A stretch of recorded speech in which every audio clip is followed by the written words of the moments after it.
What's going on, everybody? Welcome back to the channel. Yep, here we are. We're here with Big Red. Still have our oil trailer on.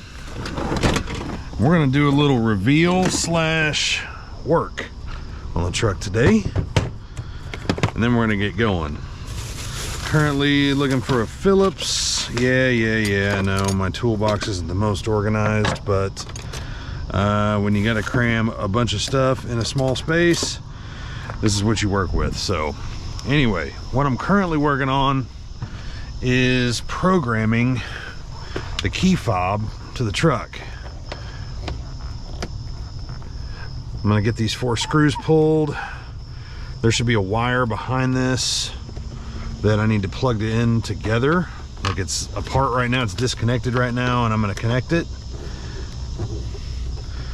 And we hold the buttons down on the fob for like 7 to 10 seconds, and everything ought to work just fine. I may have to do it from in the truck, like with the doors closed, because I know they lock and unlock, but that's to be determined still.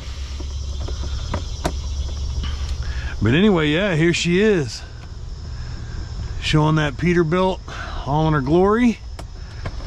It's got glass watermelons front and rear. It's got this cool headliner done.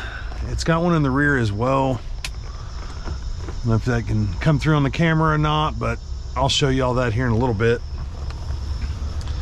The length of the truck is still undetermined. I'll be honest with you. I'm not 100% certain if it's 300 or 308. So yeah, that's still unknown. This whole thing's gonna try to come out of here, so I'm gonna have to put these screws somewhere else. Well, trash can I guess works. Okay, let's put all of this. Hey buddy, losing my fuses. Let's put all of this in the trash can for now. Okay, and now the wires we're looking for are not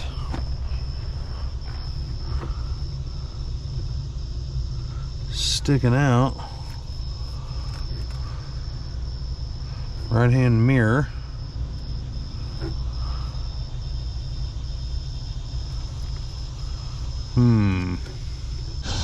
But yeah, here she is again. Don't know if she's 300 or 308, but yeah, she's back there. She is back there. So stovetop pipes, breathers, tanks all painted with chrome straps, obviously. You know, custom steps, custom fenders, hidden hood latches, of course watermelon lights on the front, the breathers, and just button lights on the rear. It's got the big, you know, Texas square bumper. I think it's a 20-inch. Some of the things that I'll probably be adjusting a little bit on it is, I think I'm going to go ahead and pull the hub covers off and put the oilers on. The previous driver, I think, said that there was one already on the truck. It had 2, but one of them had an issue, and so it got removed and they put the factory back on. So I'll get that squared away. There's actually a toolbox in this frame right here. It's on 4 actuators. You hold a button inside the sleeper. Right here's the switches for that, and it raises up out of the frame. Now, super freaking cool. Actuators aren't working right now. Again, they're a custom deal, so it's gonna have to go into the shop and get those made, ordered, etc., and shipped out, and then hopefully we can get that thing working again, because it would be a whole lot prettier in here if I could get some of that stuff in there, you know what I mean? So yeah, pretty much this is all set up the same way that I had it last time. I know it looks crazy right now. I've been digging around in here. I got my oil stuff all kind of right here situated, because it's been oil season, you know, so I moved some of the stuff to the forefront where I can use it. Of course, I'm still using totes all the way through, which is keeping everything on that side organized. But yeah, double hump fenders, well, individuals rather. Just like the previous truck, we pretty much go with these bumpers on the on our trucks now. And of course, brand new trailer. I mean, gosh, this thing was made in March of this year, so brand new trailer. But see, it's got little subtle things like this. The door inserts, a lot of stuff is wrapped. Of course, the dash is wrapped. Red steering wheel, all red floor. Yeah, I know. Look at all this snow. My chair is kind of falling apart. It needs a new one. Put a request in for one. I'm trying to get one that's a little bit more suited for me. These are like super wide base, and I like a little bit more of a bucket. And so, yeah, I'm gonna see if I can't get that switched out. But of course, typical, we have our seats kind of moved back on these plates. So that way it just gives you a little bit more leg room, you know? You're in this thing all day long, and the last thing you want to be is crammed up into the dash, you know what I mean? So don't mind a little bit of the dust and dirt and stuff. It's been a week, but I put the rear floor has the same red flooring, so I just went to, you know, Wally World and got some bath mats, and that's what I'm using there. You know, of course, standard microwave, refrigerator configuration, of course the bed, and you know, again, the red watermelon lights with the red insert up top. So that's the only real differences, honestly, compared to the black truck. I mean, these trucks are pretty much the same. It just, you know, just direct swap overs. We lost our center console, so another little addition from Wally Mart is this little kind of movable carrier. So at least I can put my water bottle in here, got my breakfast shaker, and you know, just some other stuff that I had in my center console. That way I can kind of keep my hands on it. So I'm gonna get back to trying to find the wires for the key fob deal, and once I locate that, yeah, we'll go through that. All right, well, I wasn't able to locate that thing, that connector, so unfortunately we're gonna have to move on with our day because I got a load to deliver. And so we're gonna just get this stuff put back where it goes. No, I've got this extra cord because this has got my pigtail on it for raising and lowering that axle on the spread axle trailer, the propane trailer. So I'm running that shorter cord here so that way it doesn't drag on the deck plate or anything. So anyway, let's get this thing pre-tripped, get it fired up, all that good stuff, get air built up, and let's get down the road. All right, back up on the big road. Finally getting to deliver this load. I actually loaded this load 2 days ago. It was in the afternoon. I mean, I unloaded and then came back, reloaded, and went to the house for the night because my appointment time was like noon, and had plenty of ability to get there the next day with a noon appointment. So I went to the house, right? And dispatcher called me about 30 minutes before I was going to walk out of the door and said, "You haven't left yet, have you?" "No, not yet." "Well, sit tight. It's going to start raining up there, and obviously they're not going to need that load right now if it's raining. So sit tight, I'll call you a little bit." Well, one thing led to another, which equated to me not going anywhere that day, which was yesterday. And, you know, it is what it is. That's trucking.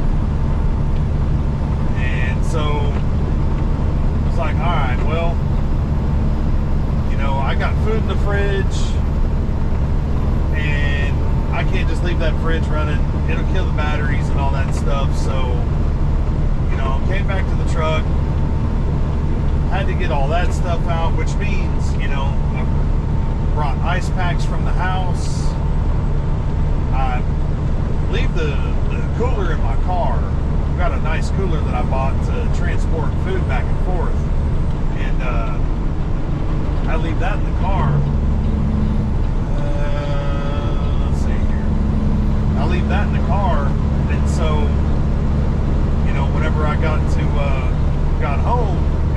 there. So it's like, all right, well, let's grab the cooler, grab the ice packs.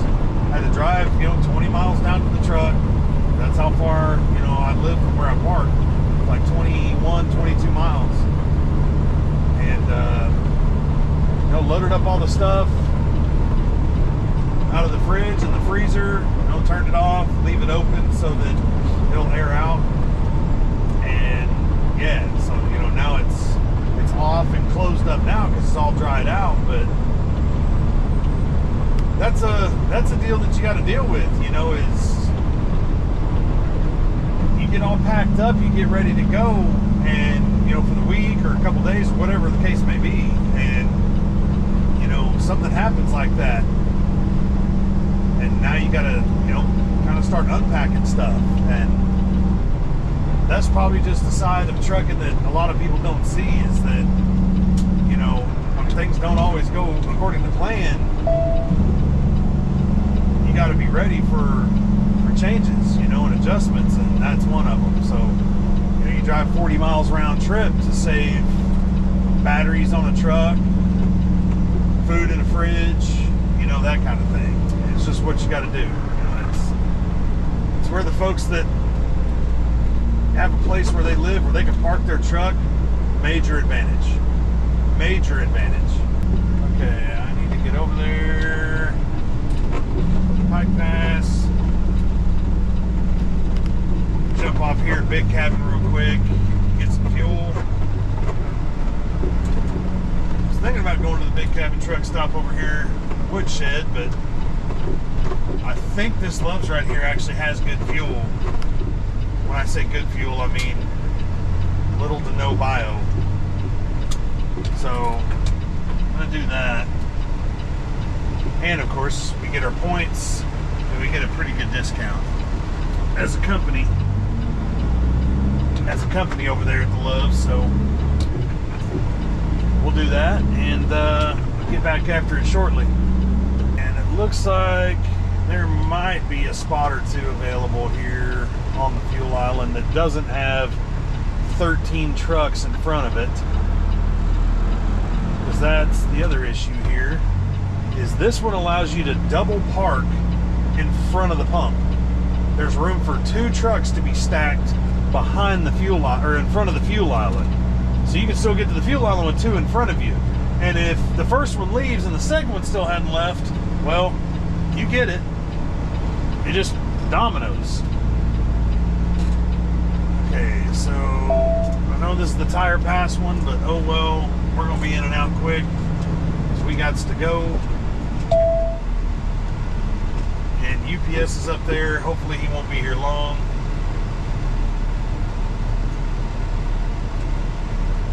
Right about there, looks good. All right. Put some go-go juice in this dude and get on down the road again. A few moments later. Alright, well, that wasn't as bad as it could have been.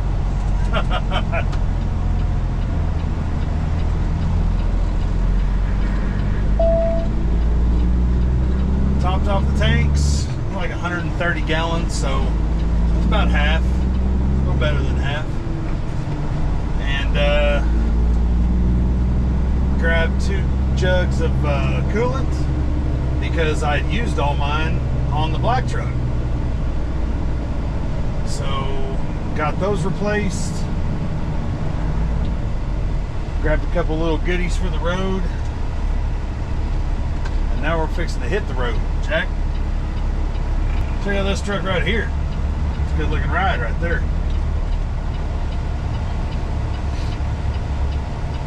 Got the same antenna I do, but he's got the double extension on it. He's got that whip way up there in the air. It's a good looking ride.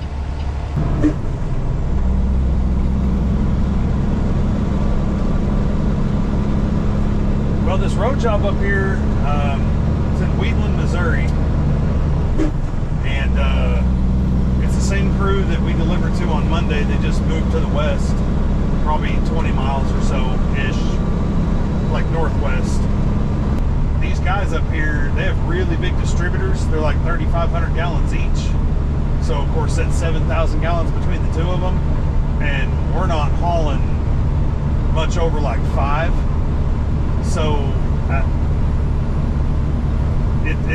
needless to say, they can get you unloaded like that if they're both empty, and which is a great thing. Don't get me wrong. You'd rather either be there for a very, very short period of time or a really freaking long time. Like an hour and a half, 2 hours, you know, because we don't get to merge less than 2 hours on these deals. So 2 hours or better, man, you want like 7 hours, you know what I mean? Which, let's be real, it ends up screwing you on the next day, so, you know, let's not be greedy. But the opposite of that is you want like a very short amount of time. And again, with these guys having such big distributors, you're not there long. Like the last time I unloaded with these guys, from setting the brakes to releasing the brakes was like 45 minutes. I mean, that's, as far as unloading a truck, that works, considering we had to unhook one and hook another, and you know what I mean? That works out really well.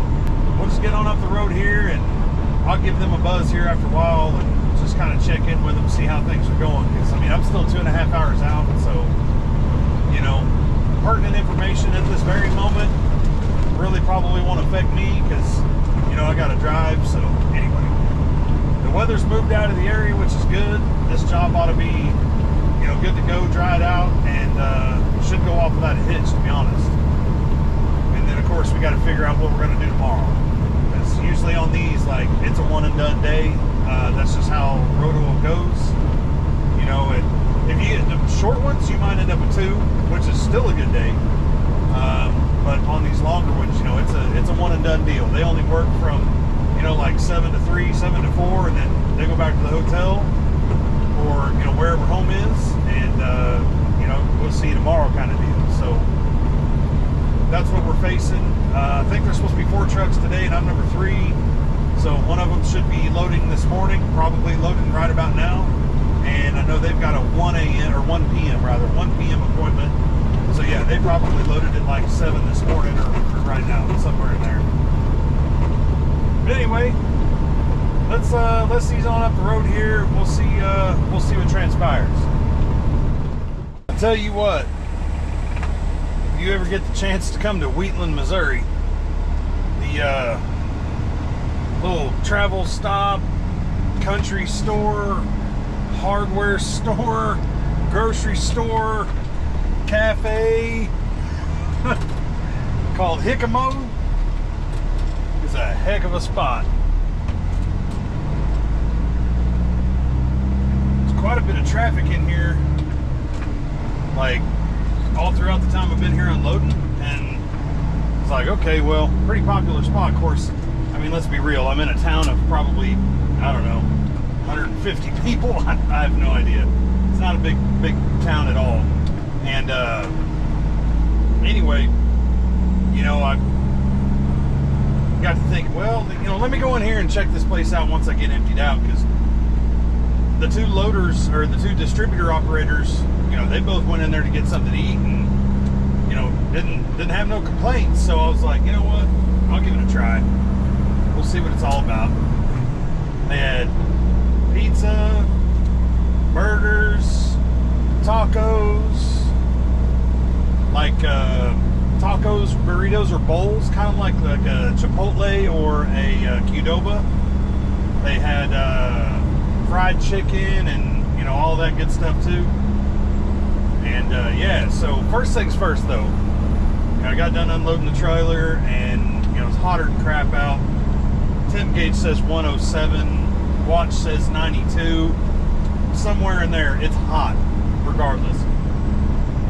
So the first thing I did, of course, priorities, is go stand inside of the beer cave for about 5 to 7 minutes to cool down, right? Use the restroom, all that. And then I got to looking at the shelves, like as I was kind of walking through there, it was like, holy cow, look at all the stuff this place has. So I just started hitting aisles, just looking, just see what they got. And man, I mean, anything from hardware, nuts and bolts and screws and stuff like that, to, you know, everyday household goods and just all kinds of stuff. And then of course I went over to the little cafe and I got one of the, I'll call it a Qdoba bowl, you know, with rice and beans and chicken and shredded cheese and pico and cilantro and salsa and sour cream. Oh man. Anyway, it's good stuff. I'm hoping that we're there again tomorrow, because if you could have seen some of the colors and swirls and flavors on some of this ice cream. I appreciate y'all being here. Thank you so much for checking out the truck with me. If you have any questions about it, you know, let me know. Leave a comment down below. Send me a message on any of my social medias. If you want to see something else, I'll be happy to make another video or add something to a later video to show y'all what's up. So yeah, I should be putting together a new intro as well, and chances are by the time you see this video I will have made the new intro, because I will have had the opportunity to get some footage of the truck. We'll see. I'm gonna go wash this dirty pig today, and yeah, we'll see if I can't put something together after that. But I'm gonna get down here a little ways, get back into cell phone service, and call dispatch and see what's on the agenda for tomorrow. So anyway, thanks for being here. Thank you for liking the video. Don't forget to subscribe to the channel. And my members, thank you, thank you, thank you. Can't thank you enough. Appreciate each and every one of y'all. Y'all be careful out there. It's hot. Stay hydrated. All that good stuff. Until next time, keep it between the mayonnaise and the mustard. Take care.